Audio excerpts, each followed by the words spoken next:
Hurmatli kuzatuvchilarim, mana bugungi hayit bayramlaringiz bilan hammalaringizni tabriklayman. Bu yil hayit bayramlarigacha hammamiz eson-omon sog'chilikka yetib kelaylik iloyim.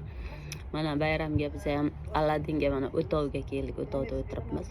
Shu fursatdan foydalanib sizlarga mana bitta bo'lgan voqeani endi aytib beraman. Anekdotday qabul qilsangiz ham kulgili bo'lsa bo'ladi.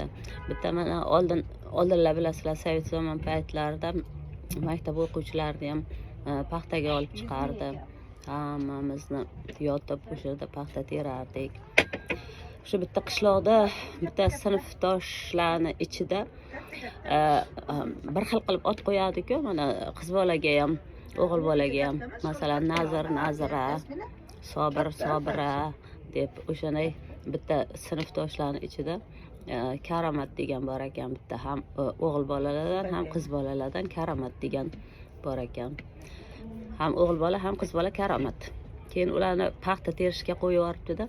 Paxta terayotgan ekan. Keyin orqasidan paxta tergandan keyin orqasidan brigadir keladi-da, tekshiradi-ku. Paxtani chala terib ketgan bo'lsa, kimni qatori bu chaqiringlar deydi-da, paxta terganni yana qaytib terdiradi-ku. Shunda brigadir tekshirib kelayotgan ekanda, bitta chala terilgan qatorini bu kimni qatori deb baqiribdi-da.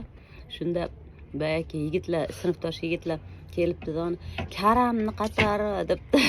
Qaysi Karam desa, erkak Karamni degan ekanda. Qiziqarli bo'lsa bittadan like. Hammalaringizni yana bir marta tabriklayman. Sog' bo'linglar.